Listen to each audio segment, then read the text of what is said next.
What's up, guys? Welcome to week number 18 of my 2018 training. I believe I am in week 7 or so of my conjugate split. I'm sure their weeks are all kind of running together, so we're just going to call it week 18 of the training year. Overall, this was a pretty decent week of training. My diet is coming along well. I'm happy to say I'm officially under 240. I hit 239.8, which is close enough for me. I'll take it. And so I'll probably keep going with the diet. Everything is feeling really good. I have my next blood work appointment with my naturopath on June 20th. So at the very least, I'll write it out the next, whatever that is, about 6 weeks. See if I can maybe get down to about 230 or so. Or at the very least, just kind of keep leaning out. But I can keep going at least till June 20th. Everything that I'm doing feels more or less sustainable. So it's just a matter of really just nudging the calories up when the time comes to work into more of a recomp phase. But as it goes right now, everything is feeling more or less okay. My work capacity is awesome. My conditioning feels really good, and it's pretty crazy to think that I am down 35 pounds from the beginning of the year. Because honestly, at that point, I didn't really know that I had it to lose. I knew I had some weight I could drop. I just didn't think I'd hit 240 and still be thinking about cutting further. So we'll kind of see where that's going. That's kind of my primary goal at this point, that just getting everything else healthy, which has also been going all right this week. As you can see here, I decided to go with the axle floor press. I'm going to be sticking mostly with the axle and the Swiss press bar on the max effort day and just working variations of those, since those two tend to feel the best on my shoulder, and I am able to actually do some training with some productive weights. So worked up to 315 for a triple and 335 for a double. All of those with pretty much no pain. So that's pretty exciting that is starting to come back up, and my bench is starting to move well again, even in spite of the big change in body weight. I'm sure obviously I'm going to have some work to do to kind of bring that strength base back up, but it feels good to be doing some work with 300 plus in my hands again. So followed that with some bamboo bar bench, did 4 sets of 20 here, and ended up working some inverted rows and close grip push-ups off the Swiss bar. Did 4 sets of 25 there before going outside and doing a little bit of a circuit at the end with the Sledgehammer and an overhead carry with the bamboo bar. Basically like a two-headed waiter walk. You press it overhead and walked about 150 feet with it like that.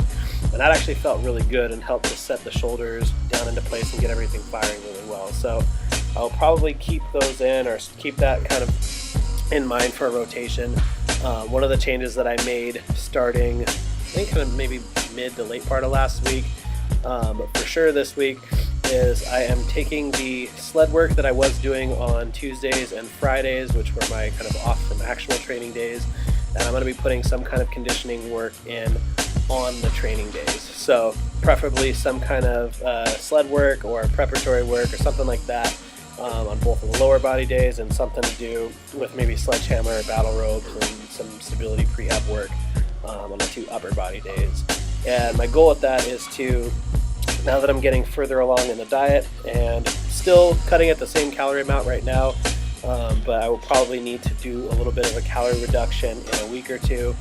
I want to consolidate the stressors with my training, so that way the off days are actually becoming more restorative and not adding to any overall fatigue, since I'm kind of planning for my recovery to change as the calories drop. Obviously the goal is for it to not be affected that much, but that's not something that I know will work for the long term. So I'm putting all of the more stressful training all on my 4 main training days, and then the days off are going to be left to something simpler like just walking. Maybe on one of the days like Friday or something, I will do some very light sled dragging, something with like a plate, and I'll set a goal of like a mile and try and keep the mile time down. Something like that that's just not very stressful to the system. I'm getting to where I was doing some sprinting and things like that with the sled, and that all felt good, but to just kind of preemptively be smart and keep tabs on my recovery, I'm going to be moving that kind of work to the actual training days. So that'll be the big change going forward. Let's see if I'm going to see if I can keep my loss rate still right around that 1.5 to 2 pound a week mark at the current calorie level that I'm at. If it starts to drop much below that, I will nudge it down by 100 to 200 calories. That way I can kind of keep making that push towards at least June-ish. Maybe I'll run it through the end of the month. I really don't know. I'm kind of heading into uncharted territory as far as conditioning levels, and I'm getting leaner than I've been in easily the last 4 to probably 5 years, regardless of body weight. So it's just kind of fun to see the changes in my body from week to week, so I will kind of keep running with that as long as I can. So after the safety bar pause squats, which I took up to 334 triple and 350 I believe for 2 singles, those did not feel all that great. I did some sumo work from the floor, ended up only working up to 365 here, which is nothing impressive at all. But it is the cleanest positioning that I've had on any of my sumo work up to this point, and I'm pretty happy with how it looked and with the position I'm able to actually get in from the floor in a sumo stand. So I will probably keep doing some sumo work. I'm going to bring it back up onto blocks and see if I can start working some heavier weight, and then I will probably do something like a 3-week progression down towards the floor. So work up to something from like 6 inches, drop it and try and hit the same weight from 4 inches, drop it, try and hit it from either 2 or from the floor. But we'll kind of see. We'll play that by ear, see how my hips are feeling. But overall, these moved relatively well. After this main barbell work, did just a little bit of accessory work, and then we ended up doing some sprints with the Prowler with just 2 plates on there. So I think altogether it's like 150 something pounds.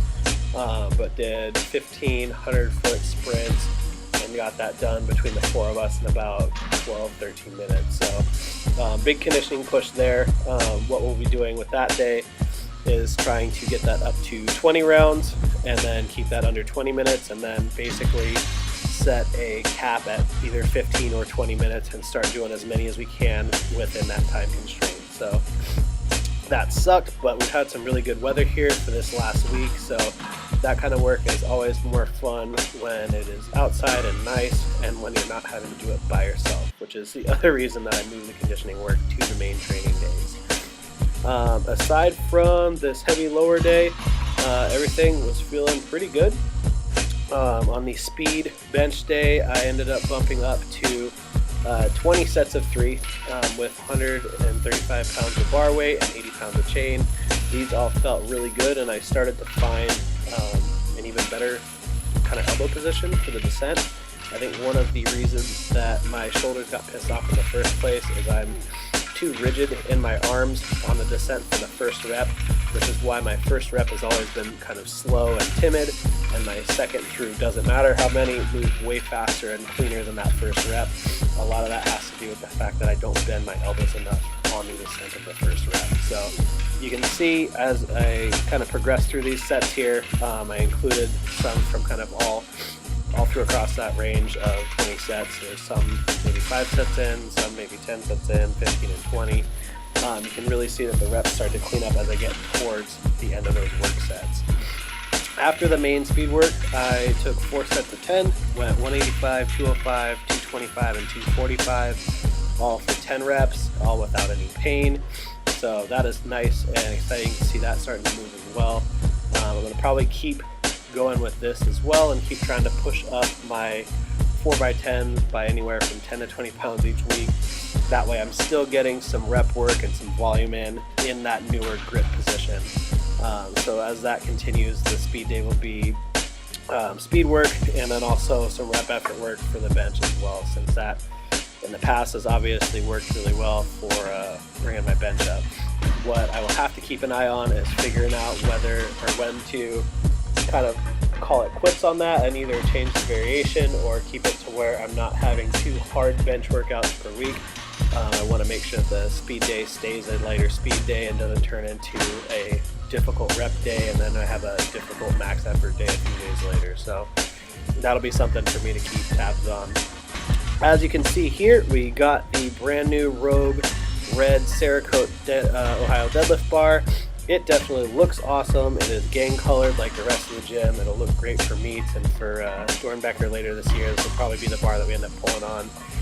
It's hard to tell what I think about it without having some actual weight on there. By first impression, I can tell you that I think the Texas bar is probably better. It just feels a little bit whippier and a little bit snappier off the floor, but it's also kind of hard to judge since I've not pulled more than 315 on it. So I will use that for some heavier work in the next couple of weeks, and hopefully I can get a little bit better idea of how I feel about the bar. After that, followed with 4 sets of the staggered stance RDLs. These all felt more or less okay. They're always kind of difficult. These will definitely be in rotation for the future, and I will try and make some progress here on my single leg strength and stability. So that is it for this training week. I hope you enjoyed the video. As always, be sure to check out the gym's website at savagegym.com, and I will talk to you next week.